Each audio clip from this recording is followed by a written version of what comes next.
Yuhuy, Assalamualaikum warahmatullahi wabarakatuh.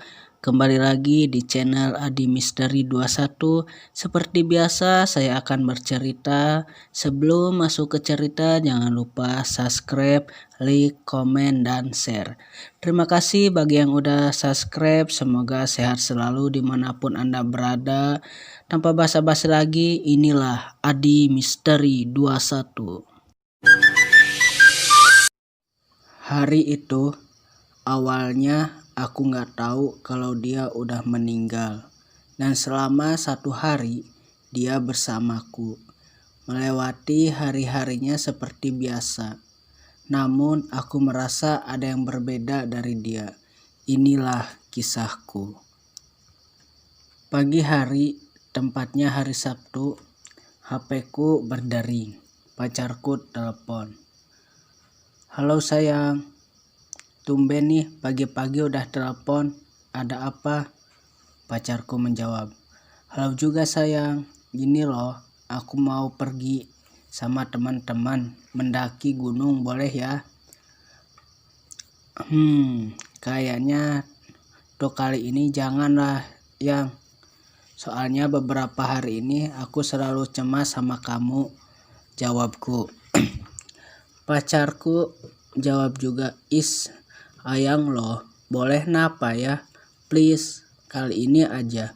Soalnya ini sama teman-teman lama, cuma seminggu aja kok. Dengan berat hati aku pun mengizinkan dia untuk pergi. Sebenarnya berat untuk melepas dia pergi. Perasaanku cemas, takut dia kenapa-napa. Gak seperti biasanya, aku punya firasat buruk sama dia.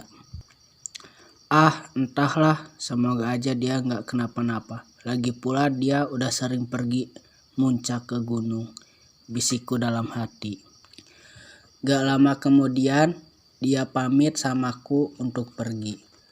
Mau gimana lagi? Gak bisa nahan dia pergi, walaupun berat melepasnya. Setelah dia pergi, dan pada malam hari, entah kenapa aku merasa banyak keanehan di rumahku. Gelas tiba-tiba jatuh dan pecah. Aku sering mimpi kalau dia dibawa makhluk gaib. Selama 3 hari, aku merasakan keanehan di rumahku, dan aku makin cemas sama pacarku. Dalam hati selalu bertanya-tanya, dia lagi apa ya? Apa dia baik-baik aja? HP-nya pun gak bisa dihubungi, mungkin gak ada jaringan. Duh, kok perasaanku makin gak karuan gini, cakapku dalam hati. Pas malam hari, tepatnya hari ketiga setelah dia pergi, entah kenapa aku makin gelisah, gak bisa tidur, cemas ingat dia terus. Sesekali aku merasa dia ada di rumahku, dan selintas selalu terlihat dia di depanku. Pikiranku tertuju sama dia terus, dan jam pun udah menunjukkan pukul 11:30, dan aku pun belum bisa tidur.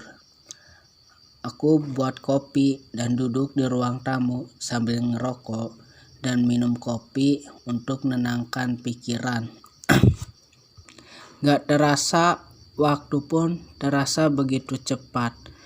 Sekarang udah menunjukkan 12:30 dan aku masih di ruang tamu sambil minum kopi dan memikirkan keadaan pacarku. Tak kenapa ingat dia terus.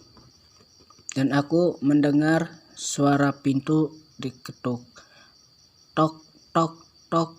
Suara yang mengetuk pintu. Aku kaget. Malam-malam siapa yang mau ke rumah? Aku dekatin pintu dan aku intip dari jendela, tapi gak ada orang di luar. Aku kembali lagi, duduk lagi di ruang tamu, dan terdengar lagi suara ketukan pintu 3 kali. Aku lihat dan buka pintu, aku keluar, tapi gak ada siapa-siapa. Aku tutup pintunya, baru 3 langkah dari pintu diketuk lagi sambil ada yang memanggil. "Say, buka, ini aku." Aku kaget. soalnya itu suara pacarku. Aku buka pintunya perlahan dan ternyata dia emang pacarku. Tanpa basa-basi aku suruh dia masuk ke dalam.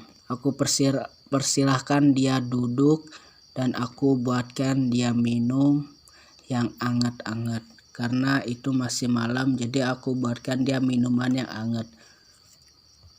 Setelah aku menyiapkan minum, terus aku memulai membuka pembicaraan. Kau udah pulang? Katanya seminggu, tanyaku. Aku pulang duluan, jawabnya singkat. Terus kau kesini, gak langsung aja ke rumah kamu, tanyaku. Aku kangen sama kamu, jawab dia. Dia menatapku dan aku rasa dia berbeda. Dia pucat, tapi aku hiraukan perasaanku. Mungkin dia capek. Ya udah, aku suruh dia tidur di kamar tengah dan aku tidur di kamar depan. Di rumahku gak ada siapa-siapa karena aku tinggal sendirian. Orang tuaku di luar kota. Aku memutuskan untuk tidur dan aku bermimpi kalau pacarku udah meninggal. Di dalam mimpi dia tersesat dan dia dibawa makhluk gaib. Bangun-bangun aku dikagetkan, dia ada di kamarku dan tiduran di sampingku. Dia menatapku tapi tatapan dia kosong. Makanya mukanya benar-benar pucat, bibirnya putih. Terus aku tanya, kok kamu di kamarku? Dari kapan? Aku kaget loh bangun tidur kamu di sampingku. Aku nungguin kamu bangun, jawab dia dengan suara yang pelan gak seperti biasanya. Dan aku lihat jam udah menunjukkan jam 7 pagi. Aku tawarin dia makan, dia nolak. Gak seperti biasanya dia nolak kalau ditawarin makan, apalagi kalau aku yang masak. Terus dia malah pamit pulang. Terus aku nawarin untuk mengantarkannya karena rumah dia dari rumahku cukup jauh. Tapi anehnya dia nolak. Biasanya gak pernah nolak. Dia menatap aku merasa benar-benar aneh. Terus dia jalan keluar dan aku diam aja, aku bingung. Dia benar-benar jauh berbeda, entah ada apa. Pas dia baru sampai depan rumah, HP ku berbunyi. Dan ternyata teman pacarku nelpon. Halo, katanya. Itu Anu, kata dia. Ada apa? Kataku. Pacar kamu meninggal, dia jatuh ke jurang. Sekarang kamu ke rumahnya, jenazahnya udah di rumahnya, kata dia menjelaskan. Aku kaget dong dengarnya. Kamu ini bercanda aja. Orang dari semalam dia di sini bersamaku. Barusan aja dia pamit pulang, jawabku. Gak percaya. Ini aku serius. Ini aku kirim fotonya kalau kamu gak percaya, jawab dia. Terus telepon dimatikan. Aku lari keluar nyari pacarku tapi gak ada. Terus HP ku berdering dan aku lihat pesan gambar. Ternyata iya, itu foto pacarku udah dipakein kain kapan. Aku sedih, rasanya gak percaya. Padahal tadi jelas-jelas dia ada di sini. Dengan rasa gak karuan, aku pergi ke rumahnya, bawa motor pun ngebut. Sesampai di rumahnya, banyak orang, warga yang ngelayan. Ternyata benar pacarku yang meninggal. Aku sedih, perasaanku benar-benar hancur. Lihat dia dibungkus kain kapan, lemas rasanya. Setelah selesai acara penguburan, aku disampari teman-temannya dan mereka menceritakan kejadiannya, kenapa dia bisa meninggal. Malam itu, tempatnya malam pertama muncak. Dia pamit sama kami, bilangnya mau pipis. Tapi udah berjam-jam dia nggak balik-balik lagi. Jadi kami cari dia sambil manggil-manggil, nggak ada jawabannya. Sampai pagi kami cari tapi nggak ketemu. 2 hari kami cari dia nggak ketemu juga. Kami cuma menemukan HP dia aja. Pas ketiga hari kami menemukan dia di dalam jurang dan udah nggak bernyawa. Kami sedih dong lihat dia ke dalam keadaan seperti itu.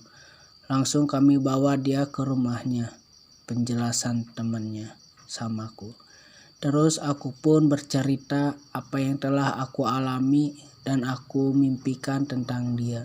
Dan aku nggak lupa juga bilang kalau tadi malam dia ada di rumahku. Tapi itu entah siapa, entah dia atau bukan.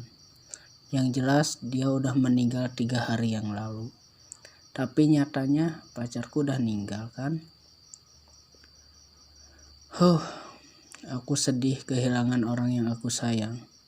Dan kenangan-kenangan bersamanya masih selalu teringat sampai sekarang.